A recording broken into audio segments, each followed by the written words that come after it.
Bonsoir. Dans cette vidéo, nous allons voir la composition de l'œuvre de Victor Hugo, Le dernier jour d'un condamné. Alors, ce roman comporte trois grandes parties: Bicêtre, la conciergerie et l'hôtel de ville. Alors là, j'ai décidé de faire le découpage de cette œuvre en fonction de ces trois lieux d'action. Donc, dans un premier lieu, nous allons voir les actions qui se passent à Bicêtre. C'est une grande première partie qui commence à partir du chapitre 1 au chapitre 21. Alors là, je vous propose des résumés de tous ces chapitres et nous allons nous arrêter aux chapitres qui nous paraissent plus importants et qui méritent d'être bien expliqués. Alors dans le chapitre 1, il s'agit d'un prisonnier qui vit constamment avec l'idée de la mort depuis 5 semaines. Il est doublement enfermé. Physiquement, il est captif dans une cellule, à Bicêtre. Moralement, il est prisonnier d'une seule idée, condamné à mort. Il se trouve dans l'impossibilité de penser à autre chose. Là, vous avez dans ce premier chapitre une sorte de monologue intérieur, parce qu'il s'agit de quelqu'un qui est en train de penser, il réfléchit, donc là, il pense en permanence à son verdict, à sa sentence, condamné à mort, et il ne peut pas, ou bien il se trouve dans l'impossibilité de penser à autre chose plutôt que cette idée-là.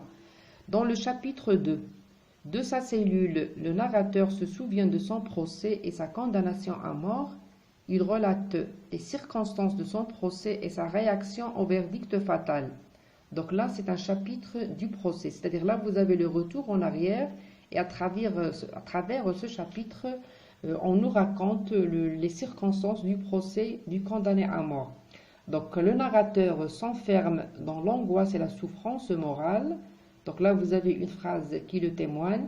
Maintenant, je distinguais clairement comme une clôture entre le monde et moi. Rien ne me paraissait plus sous le même aspect qu'auparavant. Ces larges fenêtres lumineuses, ce beau soleil, ce ciel pur, cette jolie fleur, tout cela était blanc et pâle, de la couleur d'un linceul. Donc là, le condamné à mort sombre dans l'angoisse. Puis dans le chapitre numéro 3, donc là, le condamné cherche à atténuer l'impact de la sentence. Et voilà ce qu'il nous dit, ou bien là, voilà ce que vous avez comme idée dans ce chapitre-là. Le condamné semble accepter le verdict. Il ne regrette pas trop de choses dans cette vie où tous les hommes sont des condamnés. Peu importe ce qui lui arrive. Il dit, et puis, qu'est-ce que la vie a donc de si regrettable pour moi? Donc là, dans ce chapitre, le narrateur nous dit que l'être humain est mortel, nous sommes tous mortels, et donc il n'a rien à regretter, puisque lui aussi est comme tous les autres hommes, il va mourir. Donc là, c'est une façon à lui, pour soulager sa souffrance morale, il cherche à atténuer l'impact de la sentence, et donc il essaie de se soulager, si vous voulez, ou bien de soulager sa peine. Dans le chapitre 4, le condamné est transféré à Bicêtre. Il décrit brièvement cette hideuse prison. Vu de loin, cet édifice a quelque majesté. Il se déroule à l'horizon, au front d'une colline. Mais à mesure que vous approchez, le palais devient masure. Donc là, vous avez la description du lieu, la description de Bicêtre. Et là, vous avez deux images qui sont complètement opposées. De loin, on le voit comme c'est un édifice qui a une certaine majesté, mais de plus en plus qu'on approche, ce palais devient masure, c'est-à-dire là vous avez le contraste ou bien des oppositions, et donc vous avez l'emploi de plusieurs figures d'opposition dans ce passage ou bien dans ce chapitre. Dans le chapitre 5, le narrateur nous parle de son arrivée à la prison. Il a réussi à améliorer ses conditions de prisonnier grâce à sa docilité et à quelques mots de latin. Il nous parle aussi de l'argot pratiqué en prison. Grâce à son obéissance, il bénéficie de faveurs comme le papier ou encore les plumes. Donc là, on met en valeur le traitement ou bien la mise en valeur du traitement subi par les prisonniers. C'est-à-dire là, comme j'ai dit, il est question de l'arrivée du prisonnier ou bien du condamné à mort à la prison. Il nous parle de l'amélioration de ses conditions de vie en prison.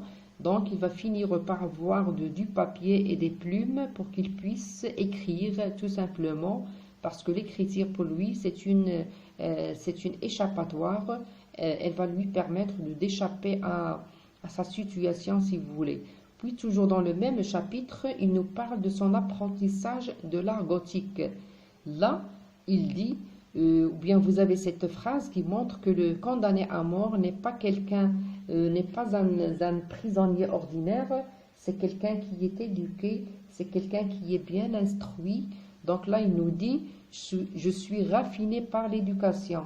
Puis, vous avez encore la phrase suivante, il dit, il m'apprenait à parler argot. Donc là, ce sont les prisonniers, c'est-à-dire il ne parle pas l'argot. Pourquoi? Parce que c'est quelqu'un qui est instruit, comme j'ai dit, c'est quelqu'un qui appartient plutôt à un rang social important ou bien aisé, si vous voulez. Donc, il n'a rien à voir avec les autres prisonniers qui utilisaient ce langage argotique. Donc, dans le chapitre 6, ce chapitre se présente sous la forme d'un monologue intérieur. Le prisonnier nous dévoile sa décision de se mettre à écrire. Donc, l'écriture servira à le distraire et ensuite à oublier ses angoisses. Il écrit aussi pour ceux qui jugent pour que leur main soit plus légère quand il s'agit de condamner quelqu'un à mort. C'est sa contribution pour abolir la peine de mort.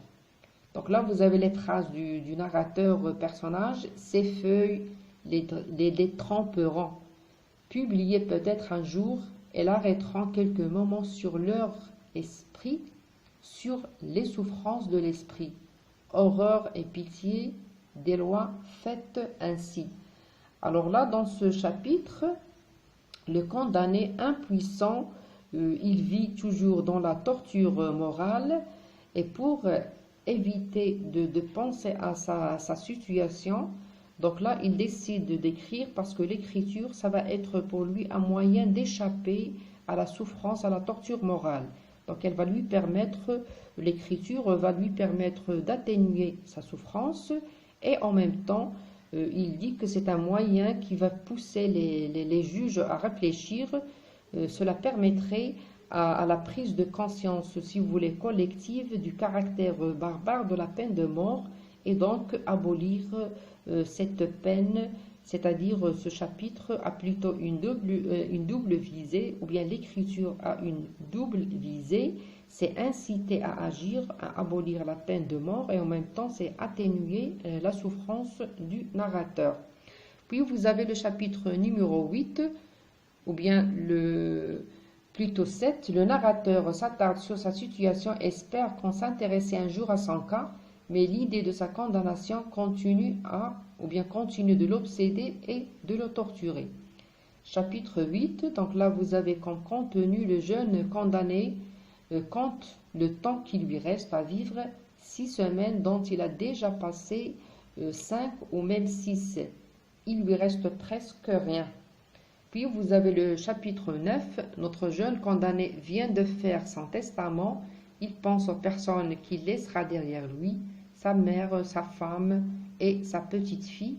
C'est pour cette dernière qu'il s'inquiète le plus. Dans le chapitre 10, pour passer le temps, ou bien plutôt le condamné nous décrit son cachot qui n'a même pas de fenêtre. Il décrit aussi le long corridor longé par des cachots réservés aux forçats, alors que les 3 premiers cabanons sont réservés aux condamnés à la peine capitale. Chapitre 11, donc là, pour passer le temps, le narrateur lit et tente de comprendre les inscriptions et les dessins sur les murs de sa cellule, attiré par des mots écrits par un sous-officier guillotiné pour ses idées républicaines. Il est pris de panique à la vue de l'échafaud dessiné sur le mur. Dans le chapitre 12, le narrateur découvre les noms de 4 criminels célèbres passés par la même cellule. Les noms sont écrits à côté du nom de la Papavoine. Donc là, il y a une faute, c'est la Papavoine, un criminel qui tuait les enfants. Il est alors pris de terreur à l'idée de la mort et du tombeau. dans le chapitre 13. Donc là, vous avez le récit des préparatifs au départ des forçats. Donc là, il s'agit encore d'un passage qui est important dans la mesure où on met en valeur le ferrage des prisonniers. Et bien sûr, la souffrance et l'injustice que subissent ces prisonniers qui sont très maltraités. Donc là, c'est le récit des préparatifs au départ des forçats pour Toulon. Le jour du départ était très agité. Donc là, mis dans une autre cellule pour suivre ce spectacle à travers une fenêtre, le narrateur s'arrête sur la description de Bicêtre. Il nous rapporte cet événement comme un vrai spectacle en 3 actes. La visite médicale, la visite des geôliers et le ferrage. Il nous parle du traitement inhumain réservé aux condamnés.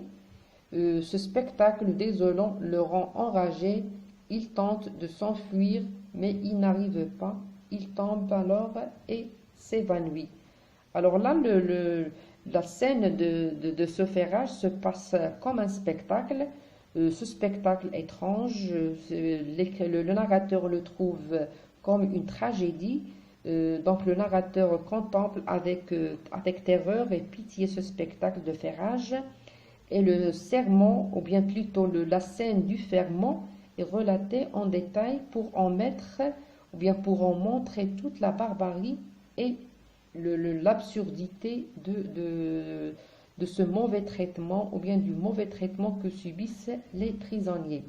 Donc dans le chapitre 14, quand il revient à lui, il se trouve, ou bien il se retrouve dans l'infirmerie, ou bien il se trouve dans l'infirmerie. D'une fenêtre, il peut observer les forçats partir tristement sous la pluie au bagne de Toulon. Il préfère plutôt la mort que les travaux forcés. Donc dans le chapitre 15, le prisonnier est dans sa cellule. Il avait un peu de liberté dans l'infirmerie, mais voilà qu'il est repris par l'idée de la mort qu'il pense à s'évader. Chapitre 16, le narrateur se rappelle de ses quelques heures de liberté à l'infirmerie. Il se souvient de cette jeune fille qu'il a entendue chanter de sa voix pure et veloutée une chanson en argot. Donc dans le chapitre 17, il pense encore s'évader. Il s'imagine déjà en dehors de la prison, dans le port, pour s'embarquer vers l'Angleterre. Mais voilà qu'un gendarme vient demander son passeport. Le rêve est brisé. Donc là, dans ces chapitres-là, quand le prisonnier était à l'infirmerie, il a pensé à l'évasion, mais bien sûr, il n'a pas osé le faire. Mais une fois de retour à sa cellule, ou bien dans sa cellule, il commence à faire, ou bien à penser toujours à l'évasion, mais c'est une évasion dans le rêve, c'est-à-dire il s'imagine déjà en dehors de la prison, dans le port pour partir en Angleterre, etc. Mais bien sûr, c'est une chose qui est impossible, c'est une chose qui ne se fait que dans le rêve. Alors dans le chapitre 18, il est 6 heures du matin, le guichetier entre dans le cachot, il demande à notre condamné ce qu'il désire manger. Dans le chapitre 19, le directeur de la prison vient en personne voir le condamné, il se montre doux et gentil, le prisonnier comprend que son heure est arrivée. Alors dans ces 2 chapitres, on assiste à l'approche du moment fatal, c'est-à-dire l'approche de l'exécution du condamné à mort. La brièveté des 2 chapitres, 18 et 19, produit un effet de choc.